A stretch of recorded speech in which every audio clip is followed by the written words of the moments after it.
सुनिए गुरु प्रदोष व्रत कथा। ओम नमः शिवाय, हर हर महादेव।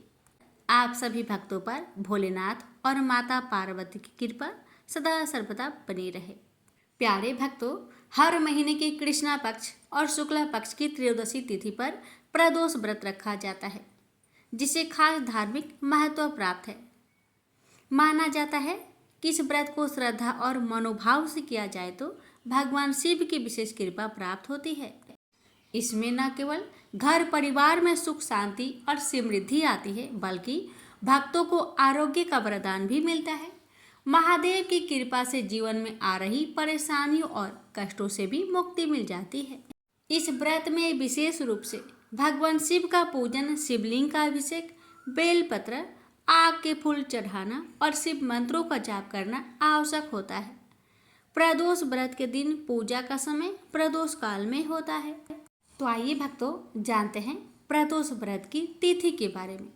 चैत्र माह के कृष्णा पक्ष की त्रयोदशी तिथि का प्रारंभ 26 मार्च 2025 देर रात 1:42 पर होगी।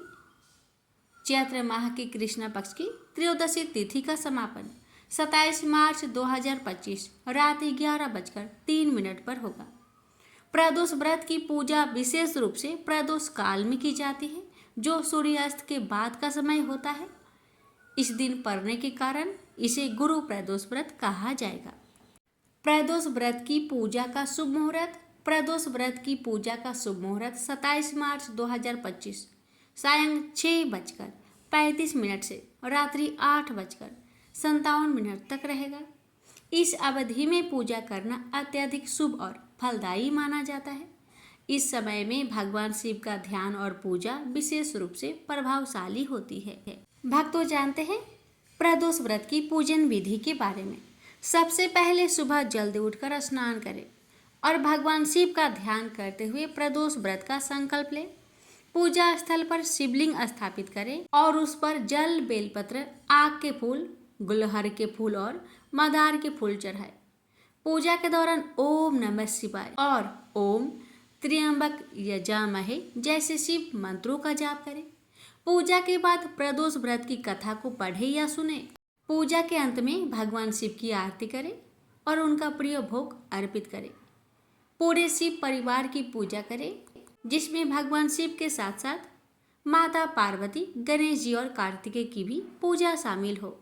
प्रदोष व्रत के अगले दिन व्रत का पारण करें। अब आइए भक्तों, रसपान करते हैं गुरु प्रदोष व्रत की संपूर्ण कथा।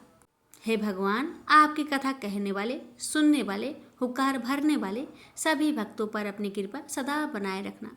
ओम नमः शिवाय, हर हर महादेव। पौराणिक कथा के अनुसार असुरों के राजा वृत्रासुर ने देवताओं पर आक्रमण कर दिया। इसका देवताओं ने भी प्रतिकार किया और दोनों पक्षों में भीषण युद्ध हुआ। उस युद्ध में असुरों की सेना को हार का सामना करना पड़ा। इससे वृत्रासुर नाराज हो गया। मायावी वृत्रासुर ने भयंकर रूप धारण कर लिया और देवताओं पर हमला कर दिया। इससे देवता डर गए और भागकर देवगुरु बृहस्पति के पास गए। तब देवगुरु ने देवताओं के वृत्रासुर के जीवन के बारे में बताया। उन्होंने बताया कि वृत्रासुर पहले चित्ररथ नामक राजा था। उसने कठोर तप करके भगवान शिव को प्रसन्न किया। एक बार वह कैलाश पर भगवान शिव के पास पहुंच गया। उसने देखा कि भगवान शिव के बगल में माता पार्वती बैठी हैं। उसने उनका उपहास उड़ाया। उसके इस व्यवहार से माता पार्वती क्रोधित हो गई। उन्होंने चित्ररथ से कहा कि तुमने भगवान शिव और उनका अपमान किया है। तुझे श्राप है कि तू राक्षस बन जाएगा और अपने विमान से नीचे गिर जाएगा। उस श्राप के प्रभाव से राजा चित्ररथ राक्षस योनि में चला गया और वह वृत्रासुर के नाम से जाना गया। देवगुरु बृहस्पति ने देवताओं को बताया कि वृत्रासुर बचपन से ही भगवान शिव की पूजा करता है। वह उनका परम भक्त है। उसको हराने के लिए आपको शिव की कृपा प्राप्त करनी होगी। इस वजह से आप सभी गुरु प्रदोष व्रत को करें, जिससे महादेव प्रसन्न होंगे और आपकी मनोकामनाएं पूरी होगी। देवगुरु बृहस्पति ने जो विधि बताई थी उसी के अनुसार देवताओं ने गुरु प्रदोष व्रत किया, जिससे भगवान शिव प्रसन्न हुए। शिव कृपा से देवराज इंद्र ने वृत्रासुर को हरा दिया। उसके बाद से स्वर्ग में फिर से शांति आ गई। जो व्यक्ति विधि विधान से गुरु प्रदोष व्रत रखकर शिव जी की पूजा करता है उसे शत्रुओं पर विजय मिलती है, उसके शत्रुओं का नाश हो जाता है। प्रेम से बोलिए ओम नमः शिवाय, हर हर महादेव। किसी गांव में एक निर्धन ब्राह्मण अपनी पत्नी और पुत्र के साथ रहता था। ब्राह्मण को गांव से जो भिक्षा मिलती उसी से वह अपने परिवार का भरण पोषण करता था।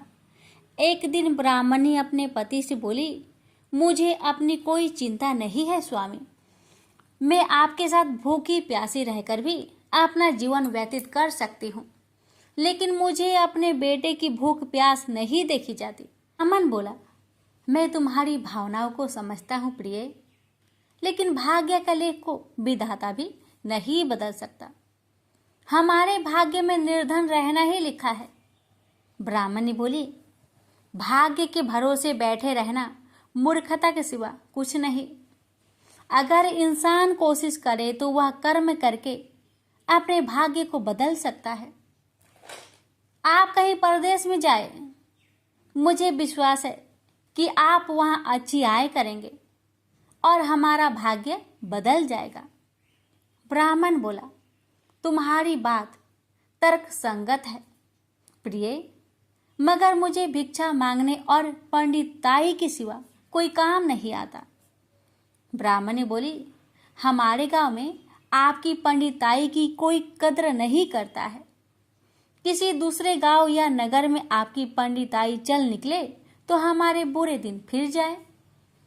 अपनी पत्नी की सलाह मानकर ब्राह्मण दूसरे नगर में पहुंच गया। उसका दुर्भाग्य उस पर घात लगाए बैठा था। नगर में उसे कोई टके सेर पूछने वाला भी नहीं मिला। हालातों को देखते हुए वह सोचने लगा कि इस नगर से उसका गांव ही अच्छा है। नगरवासी तो पूरे नास्तिक है, उसे भिक्षा तक भी देने को तैयार नहीं है। यह सोचकर वह थक हार कर अपने गांव लौट आया और पहले की भांति पंडिताई करके और भिक्षा मांगकर अपना गुजारा करने लगा। एक दिन वह भिक्षा मांगकर लौट रहा था, तभी उधर से भगवान शिव माता पार्वती के साथ गुजरे। उस निर्धन ब्राह्मण की हालत देखकर माता पार्वती ने ब्राह्मण की तरफ संकेत करते हुए भगवान शिव से कहा, आप उस ब्राह्मण को देख रहे हैं स्वामी? शिव बोले, हाँ, वह बहुत निर्धन है और दुखी भी है। पार्वती बोली, आप उसके दुख का निवारण करें नाथ। एक तो ब्राह्मण, दूसरे दरिद्र, मुझसे उसका दुख देखा नहीं जाता। शिव बोले, यह मृत्यु लोक है प्रिय, जहाँ हर प्राणी किसी न किसी दुख से त्रस्त है। सब अपने अपने कर्मों का फल भोग रहे हैं। तुम किस किस का दुख दूर कराओगी? पार्वती बोली, आपको उस निर्धन ब्राह्मण को धनवान बनाना होगा स्वामी।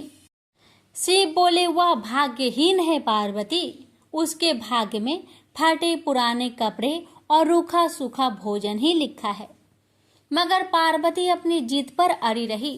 अंत में हारकर शिव को पार्वती की बात माननी पड़ी। उन्होंने उस रास्ते में, जिस रास्ते से ब्राह्मण जा रहा था, सोने की एक ईंट डाल दी। अचानक ब्राह्मण को क्या सूझा? उसने सोचा कि वह आंखें बंद करके कितनी दूर चल सकता है। यह सोचकर वह अपनी आंखें बंद करके चलने लगा और सोने की ईंट के बिल्कुल समीप से होकर आगे गुजर गया। काफी दूर आगे जाने के बाद ही उसने अपनी आंखें खोली। यह देख भगवान शिव मुस्कुराते हुए बोले, हमने तुमसे कहा था ना प्रिय कि वह ब्राह्मण भाग्यहीन है। भाग्यहीन मनुष्य कभी धन प्राप्त नहीं कर सकता।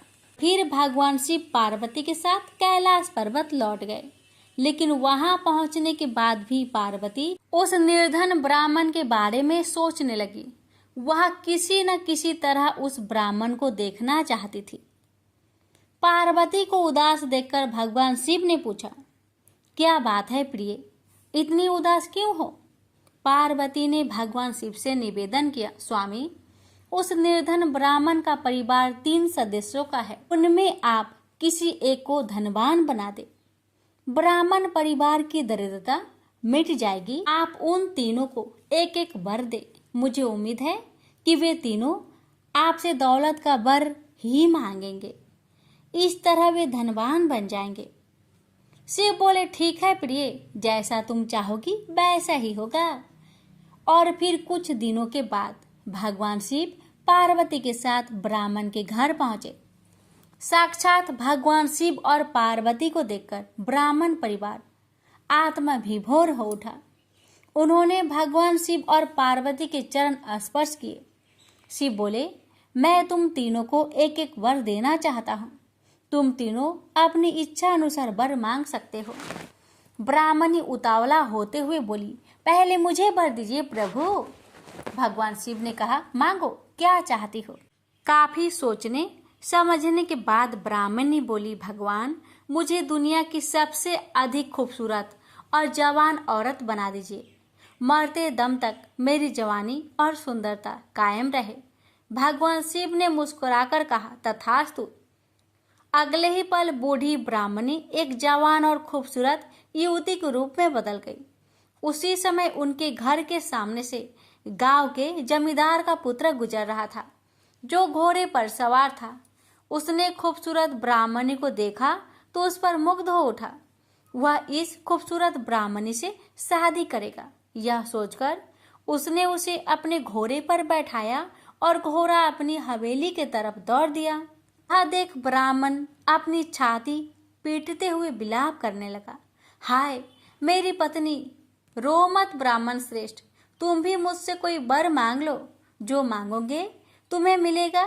भगवान शिव सांत्वना देते हुए बोले, मेरी पत्नी को वापस बुला लीजिए प्रभु, मुझे इसके सिवा कुछ भी नहीं चाहिए।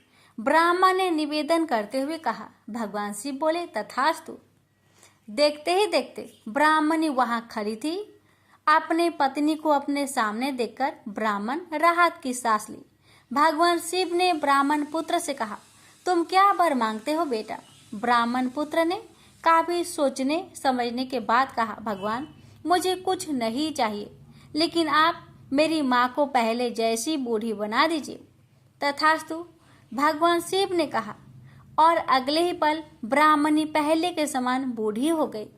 ब्राह्मण परिवार की मूर्खता पर पार्वती ने अपना माथा पीटा।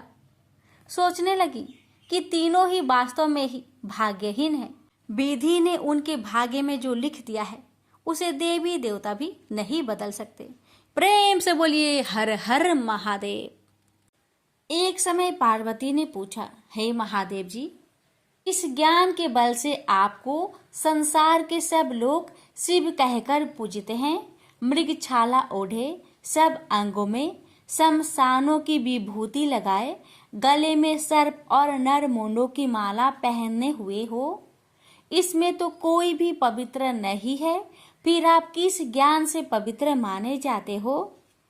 यह आप कृपा कर कहिए।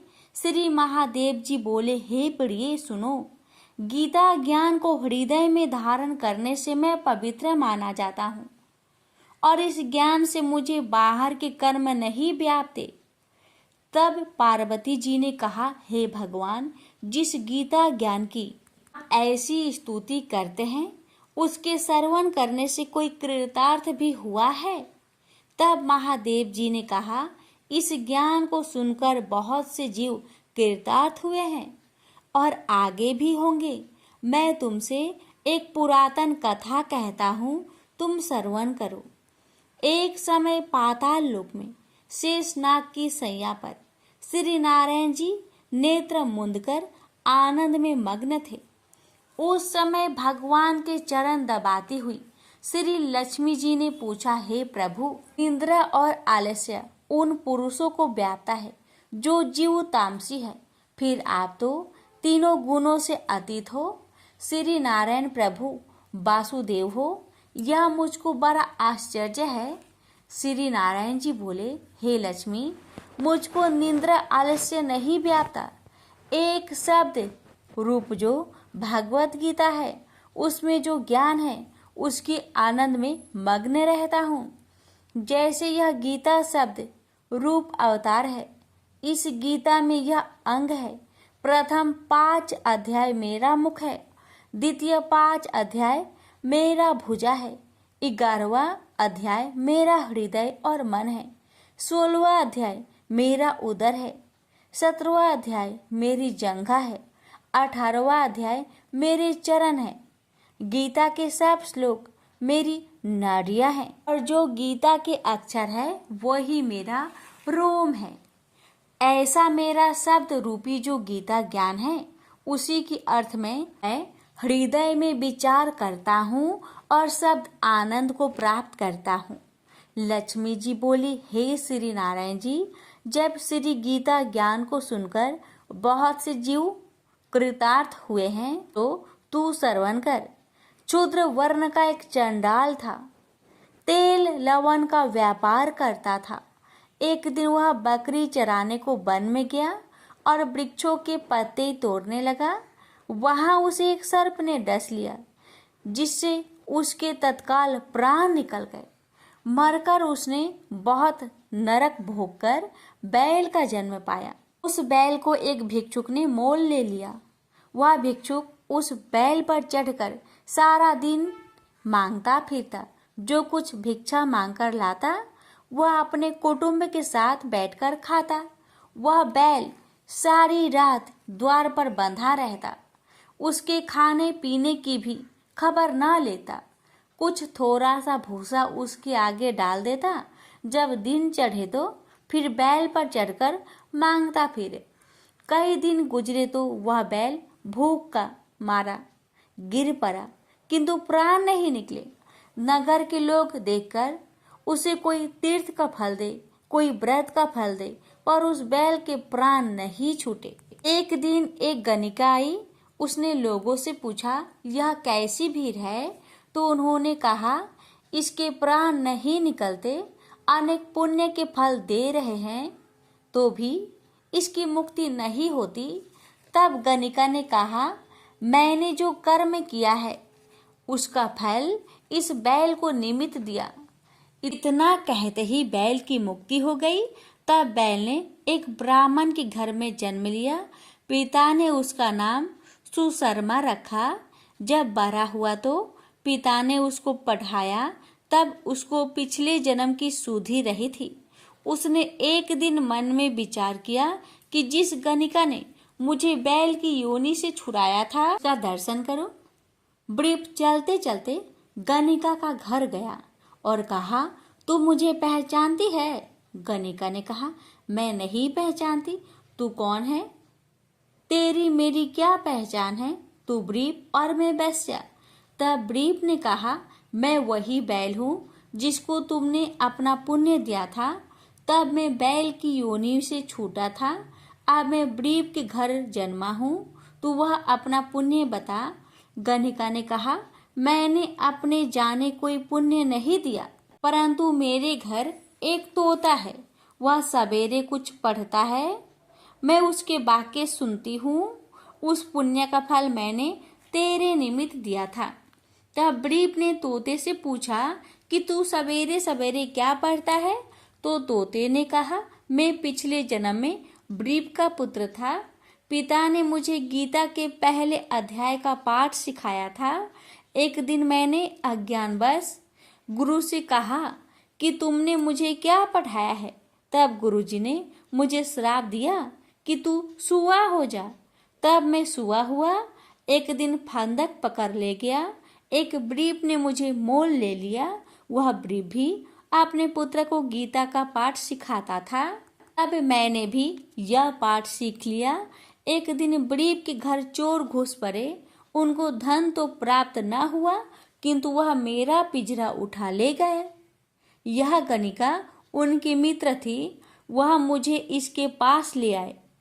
सो मैं नित्य प्रातः गीता के पहले अध्याय का पाठ करता हूँ। यह सुनती है, पर इसकी बुद्धि में नहीं आता।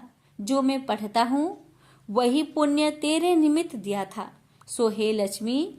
तब गणिका ने बुरे कर्म छोड़ दिए, नित्य प्रति स्नान करे और श्री गीता जी के प्रथम अध्याय का पाठ करे। इससे उसकी भी मुक्ति हुई। और नारायण जी ने कहा, हे लक्ष्मी जी, जो कोई अनजान कर भी गीता की पाठ करे उसको भी मुक्ति मिलेगी। प्रेम से बोलिए हर हर महादेव, लक्ष्मी नारायण की जय। एक बार भगवान नारायण बैकुंठ लोक में सोए हुए थे। उन्होंने सपने में देखा कि करोड़ों चंद्रमाओं की कांति वाले, त्रिशूल डमरूधारी, स्वर्ण भरण भूषित, सुरेंद्र बंदित, सिद्धि सेवित, त्रिलोचन भगवान शिव प्रेम और आनंदातिरेक से उन्मत्त होकर उनके सामने नृत्य कर रहे हैं। उन्हें देखकर भगवान विष्णु हर्ष से गदगद हो उठे और अचानक उठकर बैठ गए। कुछ देर तक ध्यानस्थ बैठे रहे। उन्हें इस प्रकार बैठे देखकर श्री लक्ष्मी जी पूछने लगी, भगवान, आपके इस प्रकार अचानक निद्रा से उठकर बैठने का क्या कारण है? भगवान ने कुछ देर तक उनके इस प्रश्न का कोई उत्तर नहीं दिया और आनंद में निमग्न चुपचाप बैठे रहे। कुछ देर बाद हर्षित होते हुए बोले, देवी, मैंने अभी सपने में भगवान श्री महेश्वर का दर्शन किया है। उनकी छवि ऐसी अपूर्व, आनंदमयी एवं मनोहर थी कि देखते ही बनती थी। मालूम होता है कि शंकर ने मुझे स्मरण किया है। अहो भाग्य, चलो कैलाश में चलकर हम लोग महादेव के दर्शन करें। ऐसा विचार कर दोनों कैलाश की ओर चल दिए। भगवान शिव के दर्शन के लिए कैलाश मार्ग पर आधी दूर गए होंगे कि देखते हैं भगवान शंकर स्वयं गिरिजा के साथ उनकी ओर चले आ रहे हैं। अब भगवान के आनंद का तो ठिकाना ही नहीं रहा, मानो घर बैठे निधि मिल गई। पास आते ही दोनों परस्पर बड़े प्रेम से मिले। ऐसा लगा मानो प्रेम और आनंद का समुद्र उमड़ पड़ा। एक दूसरे को देखकर दोनों ने नेत्रों से आनंद आंसू बहने लगे और शरीर पुलकायमान हो गया। दोनों ही एक दूसरे से लिपटे हुए कुछ देर मुखबख्त खड़े रहे। प्रश्नों उत्तर होने पर मालूम हुआ कि शंकर जी को भी रात्रि में इसी प्रकार का सपना हुआ कि मानो विष्णु भगवान को वे उसी रूप में देख रहे हैं जिस रूप में अब उनके सामने खड़े थे। दोनों के सपने का वृत्तांत से अवगत होने के बाद दोनों एक दूसरे को अपने निवास ले जाने का आग्रह करने लगे। नारायण ने कहा कि बैकुंठ चलो और भोलेनाथ कहने लगे कि कैलाश की ओर प्रस्थान किया जाए। दोनों के आग्रह में इतना अलौकिक प्रेम था कि यह निर्णय करना कठिन हो गया कि कहाँ चला जाए। इतने में ही क्या देखते हैं कि बीना बजाते हरिगुण गाते नारद जी कहीं से आ निकले। बस फिर क्या था, लगे दोनों उनसे निर्णय कराने कि कहाँ चला जाए। बेचारे नारद जी तो स्वयं परेशान थे उस अलौकिक मिलन को देखकर। वे तो स्वयं अपनी शुद्ध बुद्ध भूल गए और लगे मस्त होकर दोनों का गुणगान करने।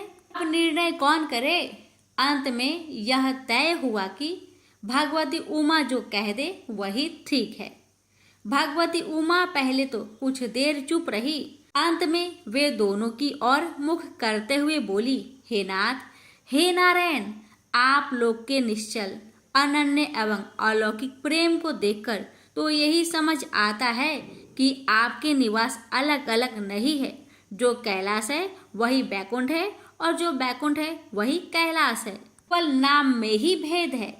यही नहीं, मुझे तो ऐसा प्रतीत होता है कि आपकी आत्मा भी एक ही है, केवल शरीर देखने में दो है। और तो और मुझे तो स्पष्ट लग रहा है कि आपकी भार्याएं भी एक ही हैं। जो मैं हूँ वही लक्ष्मी है और जो लक्ष्मी है वही मैं हूँ। केवल इतना ही नहीं, मेरी तो अब यह दृढ़ धारणा हो गई है कि आप लोगों में से एक के प्रति जो देश करता है वह मानो दूसरे के प्रति ही करता है।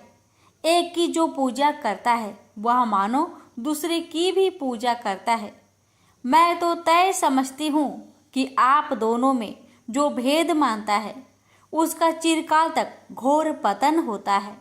मैं देखती हूँ कि आप मुझे इस प्रसंग में अपना मध्य स्थल बनाकर मानो मेरी प्रवचना कर रहे हैं, मुझे असमंजस में डाल रहे हैं, मुझे भुला रहे हैं।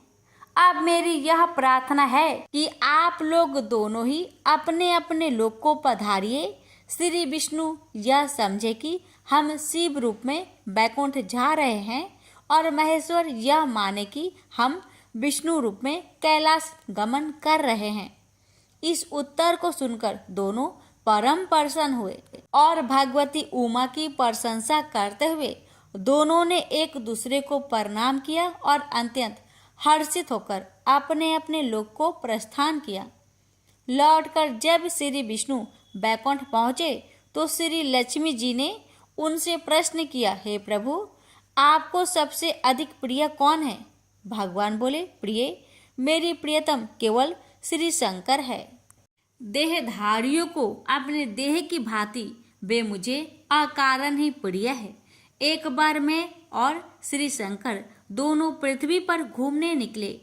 मैं अपने प्रियतम की खोज में इस आशय से निकला कि मेरी ही तरह जो अपने प्रियतम की खोज में देश देशांतर में भटक रहा होगा, वही मुझे अकारण प्रिय होगा। थोड़ी देर के बाद मेरी श्री शंकर जी से भेंट हो गई। वास्तव में मैं ही जनार्दन हूँ और मैं ही महादेव हूँ। अलग अलग दो घरों में रखे हुए जल की भांति मुझ में और उनमें कोई अंतर नहीं है।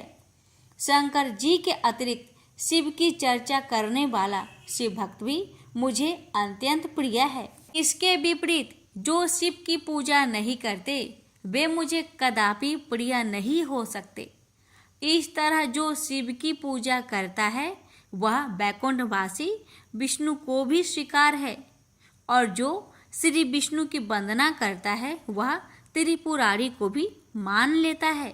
प्रेम से बोलिए हर हर महादेव। माता पार्वती की जय। लक्ष्मीपति विष्णु भगवान की जय। विष्णु सहस्त्रनाम स्रोत का उल्लेख महाभारत के अनुशासन पर्व में मिलता है।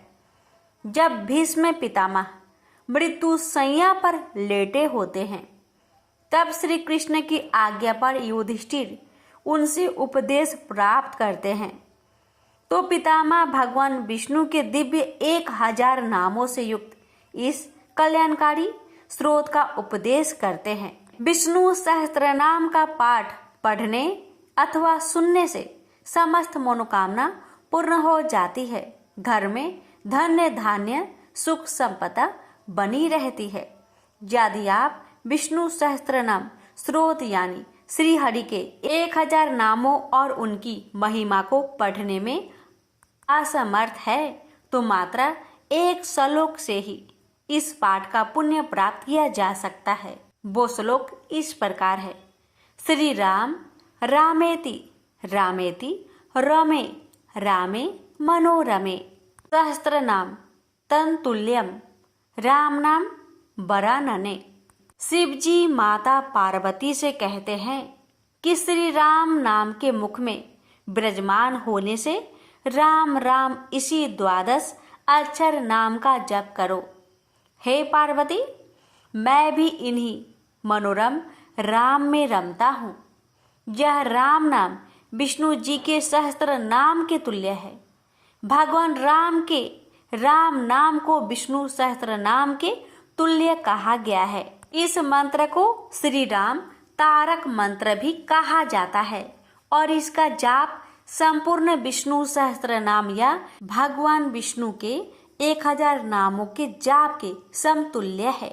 यह मंत्र श्री राम रक्षा स्त्रोतम के नाम से भी जाना जाता है। एक बार देवों के देव महादेव जी ने माता पार्वती जी से अपने साथ भोजन करने का अनुरोध किया तो भगवती ने यह कहकर टाल दिया कि वे अभी विष्णु सहस्त्र नाम का पाठ कर रही है, इसमें कुछ देर लगेगी, तब तक आप प्रतीक्षा करें। भगवान शंकर ने जब पुनः पार्वती जी को बुलाया तब भी पार्वती जी ने यही उत्तर दिया कि वे विष्णु सहस्त्र नाम के पाठ के पूर्ण होने के बाद ही आ सकेगी। शिव जी को उस समय बड़ी जल्दी थी, भूख लग रही थी और भोजन ठंडा हो रहा था। ऐसे में भूत भावन भगवान शिव जी ने कहा, हे पार्वती, राम राम कहो। एक बार राम कहने से विष्णु सहस्त्र नाम का संपूर्ण फल मिल जाता है, क्योंकि श्री राम नाम ही विष्णु सहस्त्र नाम के तुल्य है।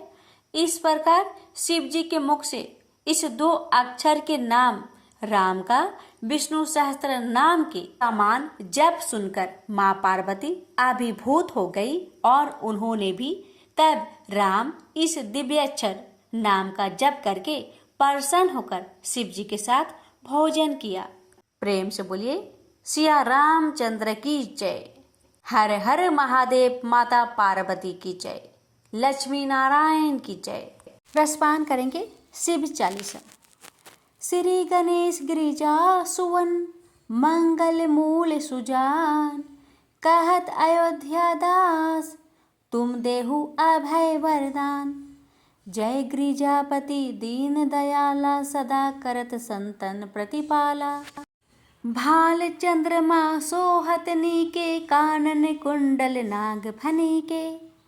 अंग गौर सिर गंगे बहाए, मुंड माल तन छार लगाए। वस्त्र खाल बाघंबर सोहे, छवि को देख नाग मुनि मोहे। मैना मातु की है दुलारी, बाम अंग सोहत छवि न्यारी। कर त्रिशूल सोहत छवि भारी, करत सदा शत्रुन क्षयकारी। नंदी गणेश सोहे तह कैसे, सागर मध्य कमल है जैसे।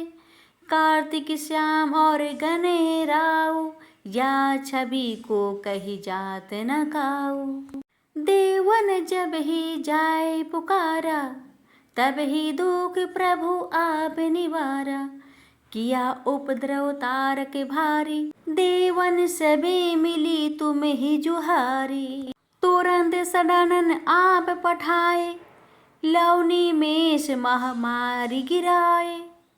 आप जलंधर असुर संहारा, सुयश तुम्हार विदित संहारा। तेरे पुरासुर सन युद्ध मचाई, सब ही कृपा कर लीने बचाई।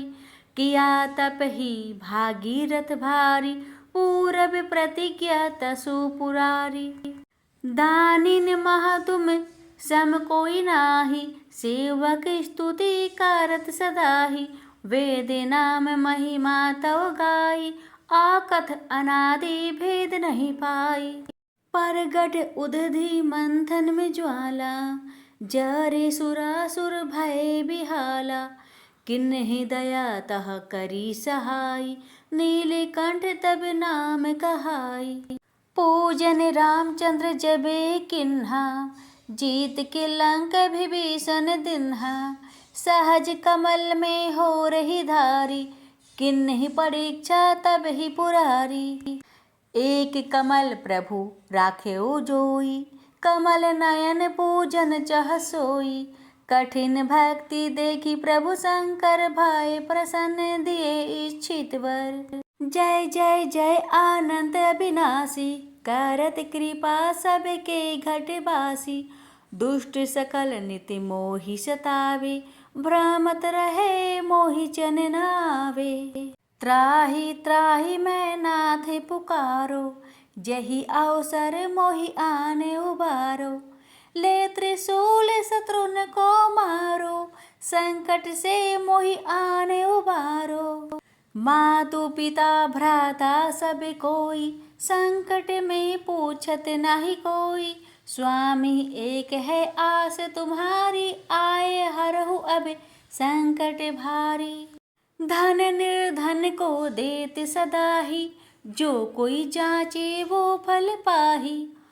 स्तुति के ही विधि करो तुम्हारी, क्षमहु नाथ अब चूक हमारी। शंकर हो संकट के नाशन, मंगल कारण विघ्न विनाशन।